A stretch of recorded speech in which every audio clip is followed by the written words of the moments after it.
Indonesia sekarang dicengkeram oleh dua negara adidaya, yaitu Cina dan Amerika. Bahkan sampai kita lihat, kita saksikan, begitu Indonesia dicengkeram oleh dua kekuatan adidaya, yaitu Cina dan Amerika, muncul sebuah nota diplomatik dengan kode referensi Beijing 1448. Isinya apa? Kementerian Luar Negeri Cina dan Kementerian Luar Negeri Amerika sepakat untuk melakukan akselerasi, percepatan, menjadikan Indonesia menjadi sebuah negara sekuler. Allahu Akbar. Ternyata gerakan sekulerisme ini merambah, sudah tidak hanya dalam skop negara, bahkan sekarang sudah masuk pada ormas-ormas Islam. Bahkan tidak hanya itu, sebentar lagi akan masuk pada istimewa Islamiyah, masyarakat Islam, dan tidak menutup kemungkinan apa yang digaungkan oleh Cina dan Amerika ini akan merambah ke usratul Islamiyah, keluarga-keluarga Muslim. Fitnah ini dahsyat sekali. Masyarakat muslimin, jamaah rahimakumullah. Ada sebuah 3 dokumen. Dokumen yang pertama berbahasa Rusia.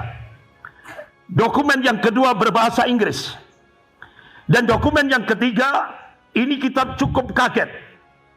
Itu muncul di majalah Al-Mujtama, terbit di Kuwait, Timur Tengah. Dari 3 dokumen ini, Allahu Akbar, ada 9 strategi musuh-musuh Islam, golongan kafir, ingin menghancurkan Islam, lebih khusus pada 2 negara, yaitu Indonesia dan Pakistan. Targetnya 2025. Dalam 3 dokumen itu ada 9 strategi yang diungkap untuk menghancurkan kaum muslimin, lebih khusus di 2 negara, yaitu Indonesia dan Pakistan. Yang pertama, قل جاء الحق وزهق الباطل إن الباطل كان زهوقا وقل جاء الحق وزهق الباطل إن الباطل كان زهوقا. Masyarakat muslimin, jamaah Id rahimakumullah, baru saja kita ditinggal oleh Syahrul Mubarak, yaitu Syahrul Ramadan. Mudah-mudahan selama bulan Ramadan kita bisa menjalaninya penuh dengan iman wal ihtisab, penuh dengan ibadah dan amal soleh, sehingga insya Allah kita semuanya mendapatkan apa yang dijanjikan oleh Allah Subhanahu wa Ta'ala, yaitu 1 derajat puncak manusia di sisi Allah Subhanahu wa Ta'ala, yaitu muttaqin. Ketika kita melakukan muhasabah, harta yang kita miliki, jabatan, pangkat, kedudukan yang kita miliki, martabat, keturunan yang kita miliki, kecantikan, ketampanan yang kita miliki, bukan merupakan ukuran tunggal kemuliaan seseorang di hadapan Allah. Akan tapi ukuran tunggal kemuliaan seseorang di hadapan Allah hanyalah ketakwaannya. Inna akramakum indallahi atqakum. Sesungguhnya orang yang paling mulia di antara kamu di sisi Allah adalah siapa yang paling bertakwa kepada Allah Subhanahu wa Ta'ala. Masyarakat muslimin, jamaah Id rahimakumullah, 1 bulan kita ditarbiyah dengan Syahrul Mubarak, yaitu Syahrul Ramadan. Mudah-mudahan selama 1 bulan itu benar-benar ini tempaan yang insya Allah akan membuat keistiqomahan kita dalam beriman kepada Allah, dalam mentauhidkan Allah dalam segala aspek kehidupan. Dan selama bulan Ramadan kita benar-benar menjadikan kita semuanya menjadi hamba-hamba Allah yang ati'ullah wa ati'ur Rasul. Dan mudah-mudahan selama bulan Ramadan menjadikan kita semuanya menjadi mempunyai mental yang baja ketika menghadapi berbagai macam mihnah, ujian, cobaan, tantangan, tribulasi kehidupan ke depan yang hampir 11 bulan yang akan kita hadapi bersama. Karena Allah Subhanahu wa Ta'ala memberikan tanbih kepada kita dalam surah Al-Ankabut ayat 2 sampai 3. A'udzubillahi minasyaitonir rajim. Ahasiban nas ayutraku ayyaqulu amanna wa hum la yuftanun. Walaqad fatana alladziina min qablihim fa innamallahu alladziina sadaqu wa innamal kadhibin. Apakah manusia mengira mereka dibiarkan begitu saja hanya cukup mengatakan, ya Allah, saya telah beriman.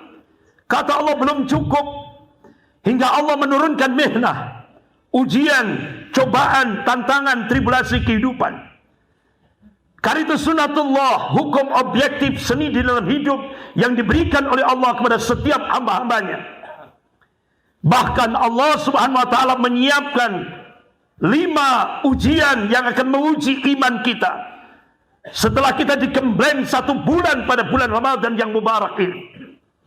Sebagaimana Rasulullah mengabarkan, qala Rasulullah sallallahu alaihi wasallam, al-mu'minu baina khamsin sadaida mu'minun yasudduh wa munafiqun yabghaduh wa kafirun wa yuqatiluh wa syaitan yudilluh wa nafsun tunazi'uh. Ada 5 macam tantangan yang disiapkan oleh Allah pada hamba-hambanya yang amanu, yang beriman kepada Allah, yang muwahhid, yang mentauhidkan Allah dalam segala aspek kehidupan ini. Tantangan yang pertama, mukminun yasudduh, orang mukmin yang terkena penyakit hasad, dengki. Yang kedua, wal munafiqun yabghaduh, orang munafik dan orang munafik yang senantiasa membenci. Wa kafirun wa yuqatiluh, yang ketiga orang kafir yang senantiasa memerangi dan memusuhi. Yang keempat, wasyaitan yudilluh, setan yang senantiasa menyesatkan. Yang kelima, wa nafsun tunazi'uh, nafsu yang senantiasa melawan. 5 tantangan ini disiapkan oleh Allah untuk menguji iman kita. Hampir 1 bulan kita digembleng dengan syahrul mubarak, syahrul Ramadan. Pasca bulan Ramadan, kita diuji oleh Allah dengan 5 tantangan ini, dan ini sunatullah. Karena Allah tidak cukup kita hanya mengucapkan, ya Allah, saya telah beriman. Tapi Allah ingin menguji iman kita. Sampai di mana keistiqomahan kita dalam beriman kepada Allah. Allahu Akbar. Allahu Akbar. La ilaha illallah. Wallahu Akbar. Allahu Akbar. Walillahil hamd. Masyaallah muslimin, jamaah rahimakumullah. Dari Hudzaifah bin Yaman radhiyallahu anhu, Rasulullah mengabarkan tentang 5 periodisasi sejarah yang akan dialami oleh umat Rasulullah sallallahu alaihi wasallam hingga menjelang yaumil qiyamah. Qala Rasulullah sallallahu alaihi wasallam, takun nubuwah fikum masyaallah an takuna thumma yarfa'uha idza sayarfa'ha. Thumma takunu khilafatan ala minhaj nubuwah fayakunu masyaallah an takuna thumma yarfa'uha idza sayarfa'ha. Thumma takunu mulkan adhan fayakunu masyaallah an takuna thumma yarfa'uha idza sayarfa'ha. Thumma takunu mulkan jabriyah fayakunu masyaallah an takuna thumma yarfa'uha idza sayarfa'ha. Thumma takunu khilafatan ala minhaj nubuwah. Kemudian Rasulullah diam. Ini hadis rawahu Ahmad. Rasulullah mengabarkan tentang 5 periodisasi sejarah yang akan dialami oleh umat Rasulullah. Dan sekarang kita memasuki fase yang keempat, yaitu mulkan jabriyah. Rasulullah mengabarkan dalam kitab Sahih Muslim bab al-fitan wa asrarus saah. Ini masa di mana kita hidup sekarang ini masa-masa yang cukup berat yang akan dialami oleh umat Rasulullah yang skopnya global. Tidak hanya Indonesia, seluruh dunia. Ini masa di mana dipenuhi dengan fitnah-fitnah akhir zaman. Rasulullah sallallahu alaihi wasallam mengabarkan di depan para sahabatnya tentang an-naba'al azim, berita-berita besar. Para sahabat, bagaimana respon para sahabat? Masya Allah, sangat serius mendengarkan dan memperhatikan apa yang dikhabarkan oleh Rasulullah, berita-berita besar sebelum yaumil qiyamah. Ini masa yang cukup berat yang dialami oleh umat Rasulullah. Karena pada masa di mana kita hidup sekarang ini, Allah ganti kepemimpinan dunia. Sunnatut tadawul, pergantian kepemimpinan dunia dari golongan mukmin pada golongan kafir. Dan ini Rasulullah mengabarkan dengan rinci sekali dalam kitab Sahih Muslim bab al-fitan wa asrarus saah. Allahu Akbar. Allahu Akbar. La ilaha illallah wallahu akbar. Allahu Akbar walillahil hamd. Apa yang dikhabarkan oleh Rasulullah Allah tegaskan dalam surah An-Najm ayat 3 sampai 4. A'udzubillahi minasyaitonir rajim. Wa may yantiqu 'anil hawa in huwa illa wahyun yuha. Apa yang disampaikan oleh Rasulnya itu bukan ahwa, bukan hawa nafsu. Apa yang disampaikan oleh Rasulullah itu wahyu yang diwahyukan oleh Allah kepada Rasulnya. Pasti terjadi, tidak bisa tidak. Kita sekarang benar-benar dikendalikan seluruh dunia, skop global dikendalikan oleh golongan kafir. Dan kita saat ini benar-benar nyata itu. Indonesia sekarang dicengkeram oleh dua negara adidaya, yaitu Cina dan Amerika. Bahkan sampai kita lihat, kita saksikan, begitu Indonesia dicengkeram oleh dua kekuatan adidaya, yaitu Cina dan Amerika, muncul sebuah nota diplomatik dengan kode referensi Beijing 1448. Isinya apa? Kementerian Luar Negeri Cina dan Kementerian Luar Negeri Amerika sepakat untuk melakukan akselerasi, percepatan, menjadikan Indonesia menjadi sebuah negara sekuler. Allahu Akbar. Ternyata gerakan sekulerisme ini merambah, sudah tidak hanya dalam skop negara, bahkan sekarang sudah masuk pada ormas-ormas Islam. Bahkan tidak hanya itu, sebentar lagi akan masuk pada istimewa Islamiyah, masyarakat Islam, dan tidak menutup kemungkinan apa yang digaungkan oleh Cina dan Amerika ini akan merambah ke usratul Islamiyah, keluarga-keluarga Muslim. Fitnah ini dahsyat sekali. Masyarakat muslimin, jamaah rahimakumullah. Ada sebuah 3 dokumen. Dokumen yang pertama berbahasa Rusia. Dokumen yang kedua berbahasa Inggris.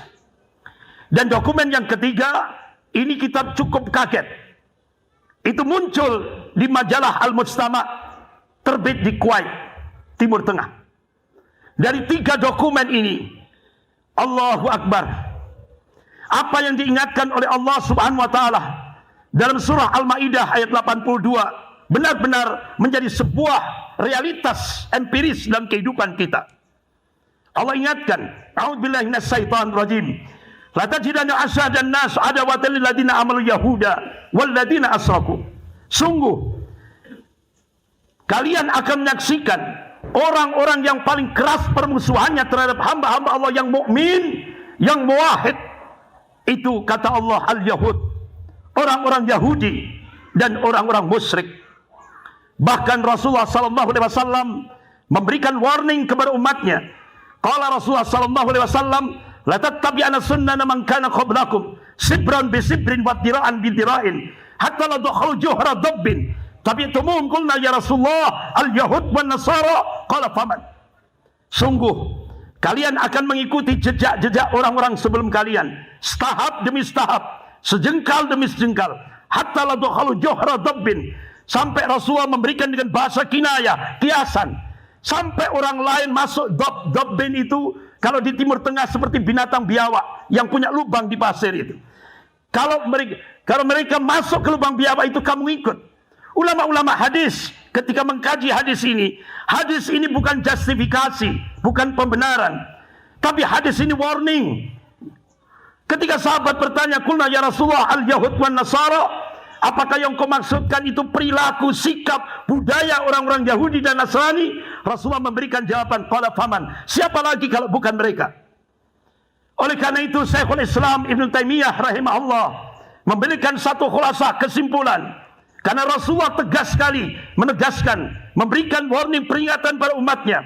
Qala Rasulullah sallallahu alaihi wasallam, "Man tasabbaha biqaumin fahuwa minhum." Barang siapa niru-niru satu kaum, maka dia termasuk kaum itu sendiri. Jadi Syekhul Islam Ibn Taimiyah memberikan penegasan, jadi tasabbuh bil kuffar, meniru-niru adat istiadat kebudayaan orang-orang kafir dilarang secara global dalam agama kita. Allahu Akbar. Allahu Akbar, la ilaha illallah, wallahu akbar, Allahu Akbar, walillahil hamd. Dari 3 dokumen itu tadi bisa kita kristalkan. Ada 9 strategi musuh-musuh Islam, golongan kafir, ingin menghancurkan Islam, lebih khusus pada 2 negara, yaitu Indonesia dan Pakistan. Targetnya 2025. Dalam 3 dokumen itu ada 9 strategi yang diungkap untuk menghancurkan kaum muslimin, lebih khusus di 2 negara, yaitu Indonesia dan Pakistan. Yang pertama, proyek pemiskinan. Jadi kemiskinan itu sengaja diciptakan, bukan alami. Diciptakan. Ini sekali lagi, kemiskinan itu diciptakan, bukan alami. Implikasinya besar. Yang kedua, yaitu penguasaan sumber daya alam. Dan ini sudah kita saksikan bersama. Strategi yang ketiga, yaitu penguasaan ekonomi. Dan ini sudah kita saksikan bersama. Bagaimana 2 negara adidaya, China dan Amerika, benar-benar mencengkeram betul dalam aspek ekonomi di Indonesia. Yang ketiga, penguasaan informasi. Dan ini sudah kita saksikan. Yang kelima, penguasaan hukum dan politik. Dan ini sudah kita saksikan bersama. Kemudian yang keenam, yaitu penghancuran moral. Dan ini sudah kita saksikan bersama. Bagaimana Cina untuk menghancurkan generasi Islam di Indonesia. Cina dropping 600 ton narkoba masuk ke Indonesia. Sehingga kita bisa melihat sekarang narkoba itu sampai anak-anak TK dijejali dengan narkoba jenis permen. Bahkan sekarang merambah anak-anak SD, SMP, narkoba jenis perangko. Yang akhirnya banyak korban berjatuhan di Indonesia. Belum lagi Amerika untuk menghancurkan generasi muda Islam di Indonesia. Mereka melewati pornografi. Hampir 888 situs pornografi berputar terus bergerak di Indonesia tanpa sensor. Dan itu bisa kita lihat dalam HP-HP kita, dalam ponsel-ponsel kita. Sehingga akhirnya banyak lembaga-lembaga riset di Indonesia mengungkap sekarang di Indonesia bahkan anak SD memperkosa anak TK, anak SMP melahirkan di sekolahnya, anak SMA melahirkan di sekolahnya. Bahkan penyimpangan seksual hampir di seluruh Indonesia itu angkanya sudah 60%, dan tingkat SMA 60%, SMP dan SMA angka penyimpangan seksual, dampak daripada pornografi yang digerakkan oleh Amerika untuk merusak generasi Indonesia. Bahkan yang kita saksikan, masyaallah muslimin, jamaah rahimakumullah, bahkan dalam tingkat mahasiswa kita benar-benar dirusak, bahkan sampai regulasi muncul undang-undang yang ini resmi negara. Mahasiswa-mahasiswi boleh melakukan free sex tanpa ikatan pernikahan, dan ini resmi negara. Karena kita dipaksa, dipressure oleh 2 kekuatan adidaya, Cina dan Amerika. Bahkan ketika Wakil Perdana Menteri Cina Liu Yangdong ketika pidato di Auditorium FISIP Universitas Indonesia, beliau menyampaikan otomatis konsekuensi Indonesia mendapatkan bantuan hutang tahap pertama 647 triliun dari Cina. Syaratnya yang pertama, agama harus dipisah dalam kehidupan berbangsa dan bernegara. Sehingga akhirnya Ketua Dewan Pembinaan Ideologi Pancasila Profesor Yudian Wahyudi memberikan statement, start 2014 musuh terbesar Pancasila adalah agama. Bahkan Menteri Pendidikan dan Kebudayaan Pak Nadiem Makarim meluncing yaitu roadmap pendidikan nasional 2020-2035. Sudah tidak ada lagi agama. Jadi gerakan sekuler ini dahsyat sekali. Allahu Akbar, Allahu Akbar, la ilaha illallah, wallahu akbar, Allahu Akbar, walillahil hamd. Masyaallah muslimin, jamaah rahimakumullah. Kemudian strategi selanjutnya yaitu mereka ingin melakukan, yaitu di samping perusakan moral, mereka ingin menghancurkan, melemahkan militansi Islam dengan stigma radikal, teroris, fundamentalis.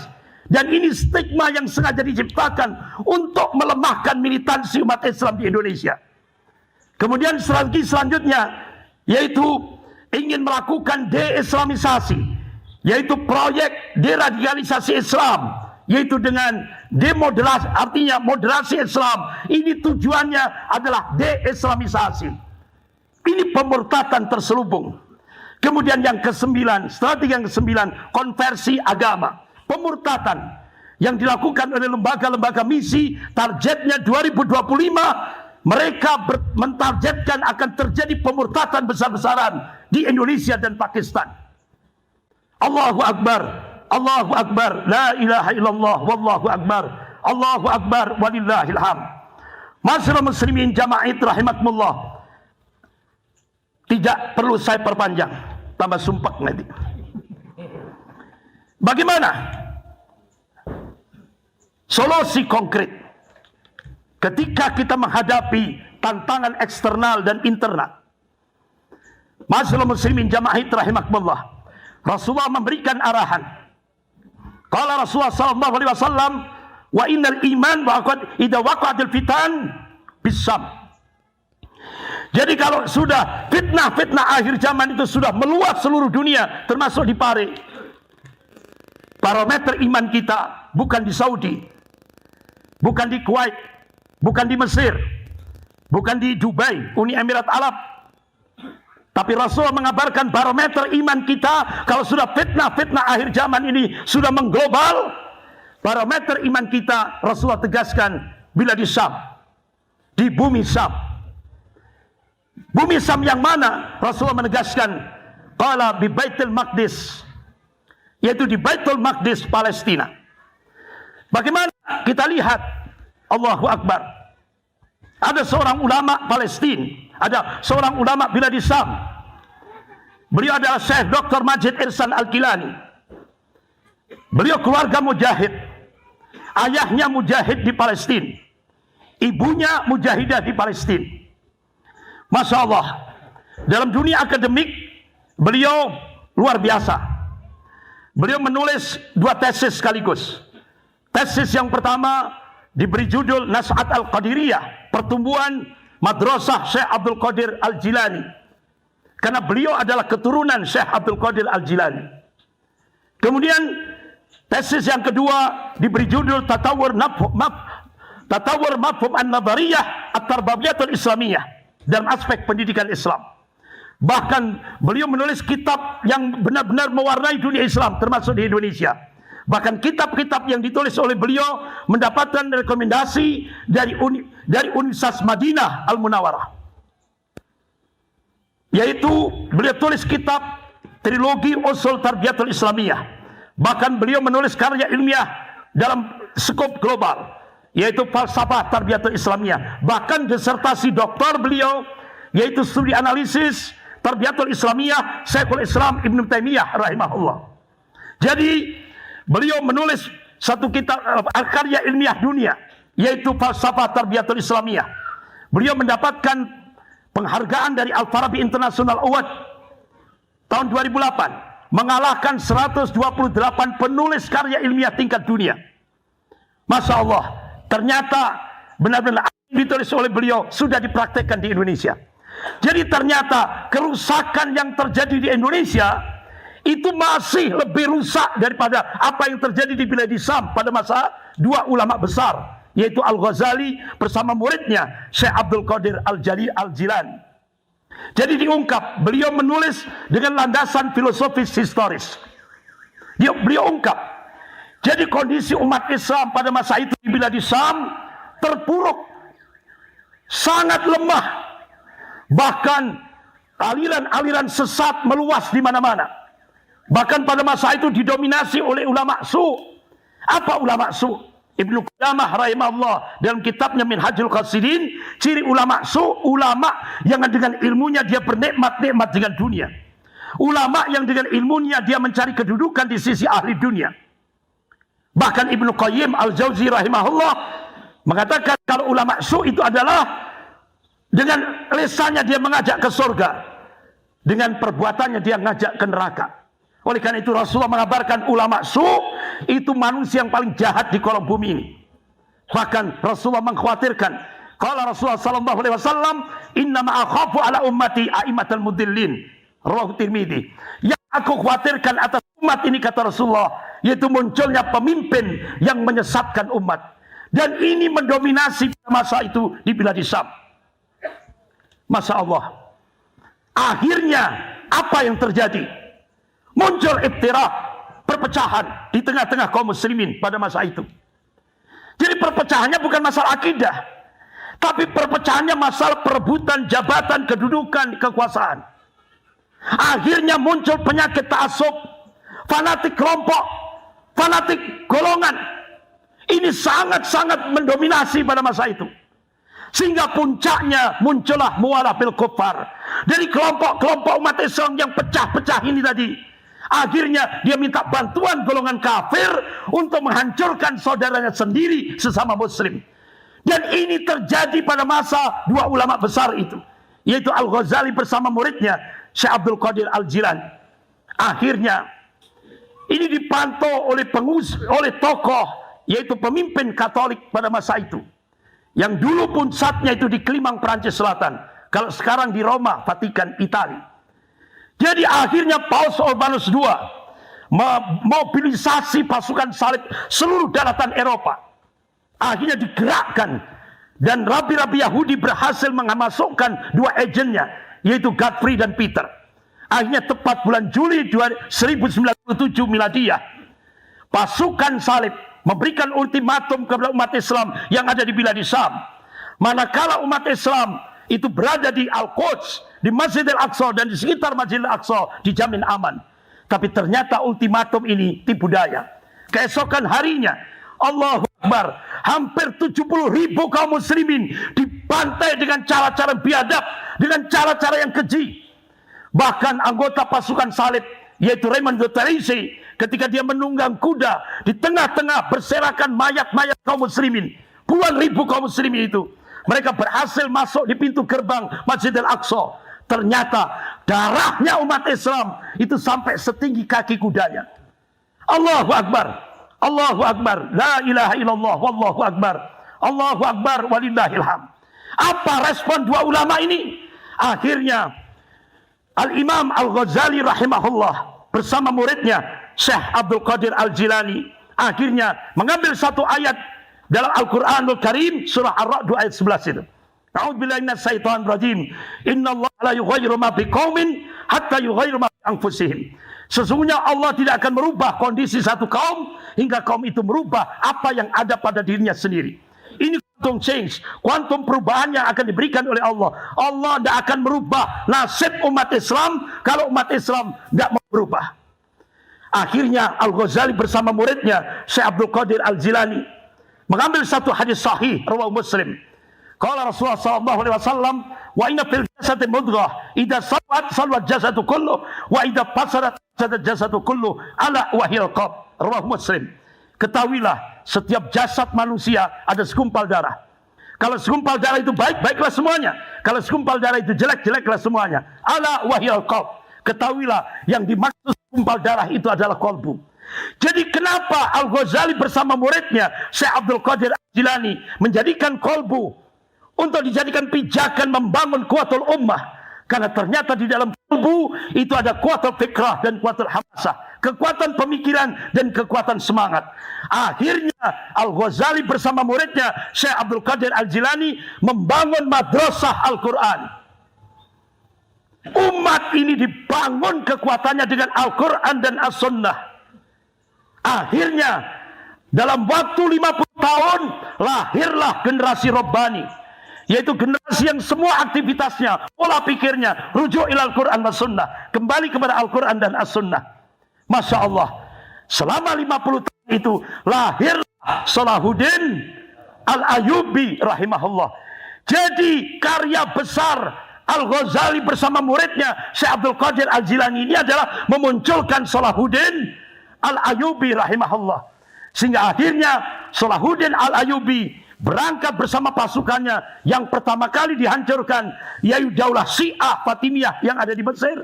Kemudian beliau hancurkan pasukan salib yang sudah menguasai Masjid Al-Aqsa, kiblat pertama kali kaum muslimin, tempat Isra Mi'raj Nabi kita Rasulullah SAW selama 88 tahun.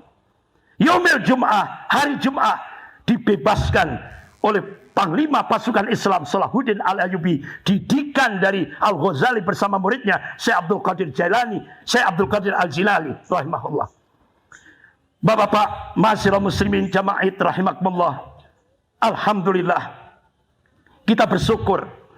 Ternyata apa yang dirintis oleh Al-Ghazali bersama muridnya Syekh Abdul Qadir Al-Jilani, ya Allah, ternyata sudah dipraktekkan di Indonesia. Kita bisa melihat sekarang di mana-mana di seluruh Indonesia muncul pesantren tahfidzul Quran, kriya Quran, rumah Quran, kampung Quran. Bahkan dengan pertumbuhan yang sangat besar ini, akhirnya Cina minta kepada pemerintah Indonesia untuk menstop gerakan pertumbuhan rumah Quran. Sehingga akhirnya lewat Menteri Agama terjadi moratorium, dilarang lagi mendirikan rumah Quran. Karena ini tekanan dari Cina. Karena tidak ingin generasi Rabbani ini menguasai Indonesia. Sehingga Cina minta agar dipressure, ditekan dan di stop. Tidak boleh berkembang lagi. Inilah makar-makar golongan kafir. Tapi ingat, Allah memberikan satu optimisme. Wa makaru wa makarallah wallahu khairul makirin. Mereka membuat makar, tapi Allah membalas makar mereka, dan Allah sebaik-baik pembuat makar. Akhirnya ada seorang ulama Palestina, yaitu Syekh Dr. Abu Bakar Al-Awawidah. Masya Allah, beliau melakukan riset dan satu hadis. Qala Rasulullah sallallahu alaihi wasallam, "Inna Allah yab'atsu li hadhil ummah ala ra'si kulli mi'atin sanatin may yujaddidu laha dinaha." Rawahu Abu Dawud. Sesungguhnya Allah akan membangkitkan di tengah-tengah umat Rasulullah ini dalam setiap penghujung 100 tahun, yaitu seorang al-mujaddid. Imam Ahmad bin Hanbal rahimahullah, akhirnya beliau mencari hadis-hadis sahih dalam Kutubus Sittah dengan matan hadis yang sama, yaitu al-mujaddid. Masya Allah, beliau temukan. Dan akhirnya beliau mengambil kesimpulan. Yang pertama, mujaddid yang pertama, Khalifah Umar bin Abdul Aziz rahimahullah, yaitu cucunya Khalifah Umar bin Khattab radhiyallahu an. 100 tahun lagi, mujaddid yang kedua, gurunya Imam Ahmad, yaitu Imam Syafi'i rahimahullah. Kemudian 100 tahun lagi, beliau memberikan statement, wallahu alam. Akan tapi Syekh Dr. Abu Bakar Al-Awawidah, beliau seorang ulama Palestina, beliau mengambil satu kesimpulan, berdasarkan riset beliau, insya Allah berdasarkan nas-nas syar'i, Allah akan bangkitkan pemantik awal Sabatul Islamiyah, kebangkitan Islam global, yaitu dari arah timur Indonesia. Akhirnya hasil riset beliau, ada gayung bersambut, ada istimewa ulama seluruh dunia di Timur Tengah. Seluruh ulama dunia berdoa, ya Allah, jadikan umat Islam Indonesia itu diprediksi 2024. Jadikan umat Islam di Indonesia menjadi pemantik awal Sabatul Islamiyah, kebangkitan Islam global. Bahkan Syekh Imran Hussein yang bisa kita lihat di YouTube, beliau meyakini insya Allah 2024 Allah akan bangkitkan dari arah timur, termasuk dari Pare Kediri. Allahu Akbar. Bahkan Rasulullah SAW menegaskan, bahkan Syekh Dr. Abu Bakar Al-Awawidah sampai beliau minta umat Islam Indonesia, genapi syarat-syaratnya supaya kalian layak dipilih oleh Allah untuk menjadi pemantik awal Sabatul Islamiyah. Bahkan ulama-ulama di kawasan ASEAN, Malaysia, Brunei Darussalam, semuanya meyakini insya Allah 2024 Allah akan bangkitkan Sabatul Islamiyah dari Indonesia. Amin. Bahkan ma'asyiral muslimin rahimakumullah, di Turki. Kenapa di Turki? Bahkan sebelum kita berbicara Turki, kenapa sekarang di Palestina bendera merah putih ada di atas, bendera Palestina ada di bawah? Ternyata semua ulama-ulama Palestina meyakini insya Allah pemantik awalnya Allah akan bangkitkan dari Indonesia. Bahkan di Turki, mayoritas lembaga pendidikan Islam di Turki itu mata pelajaran eskulnya bahasa Indonesia. Kenapa? Karena ulama-ulama di Turki meyakini insya Allah pemantik awalnya akan Allah munculkan dari Indonesia. Dan mudah-mudahan termasuk dari Pare Kediri. Allahu Akbar. Ma'asyiral muslimin jamaah rahimakumullah, mudah-mudahan Allah Subhanahu wa taala menjadikan kita semuanya menjadi ansarullah, penolong-penolong agama Allah sampai kita menghadap Allah. Mudah-mudahan kita diberikan akhir yang husnul khatimah. Amin ya rabbal alamin. Marilah kita tundukkan hati dan jiwa kita ke hadirat Allah Subhanahu wa taala dengan mudah-mudahan, dengan harapan mudah-mudahan doa-doa kita dikabulkan oleh Allah Subhanahu wa taala. Allahumma salli ala Muhammad wa ala ali Muhammad walhamdulillahi rabbil alamin. Allahumma ighfiril muslimina wal muslimat wal mu'minina wal mu'minat الأحياء منهم والأموات رب اجعلنا مقيم الصلاة ومن ذرية ربنا وتقبل دعاء ربنا هب لنا من أزواجنا وذرياتنا قرة أعين واجعلنا للمتقين إماما ربنا لا تزغ قلوبنا بعد إذ هديتنا وهب لنا من لدنك رحمة إنك أنت الوهاب ربنا آتنا من لدنك رحمة وهيئ لنا من أمرنا رشدا يا رحمن يا رحيم يا غفور يا شكور يا حي يا قيوم برحمتك نستغيث اللهم اصرف عنا سوء بما شئت وكيف شئت انك لما تشاء قدير اللهم نعوذ بك من جهد البلاء ودرك الشقاء وسوء القضاء وتمتع الاعداء اللهم انصر المجاهدين في بلاد الشام اللهم انصر المجاهدين في فلسطين اللهم انصر المجاهدين في كل مكان اللهم انصرهم اللهم نسألك الهدى والتقى والعفاف والغنى اللهم هون علينا في سكرة الموت اللهم نسألك الحسن الخاتمة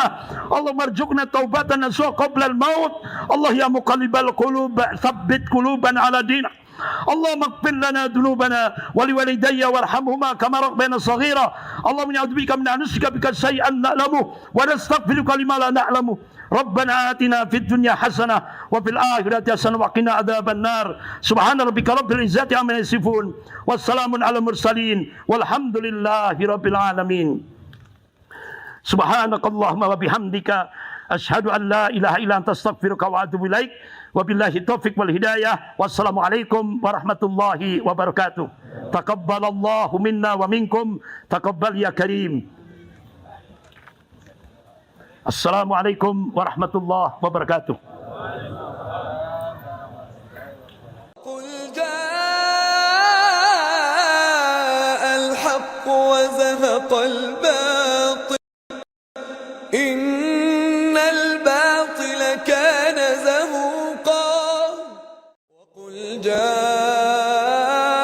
الحق وزهق الباطل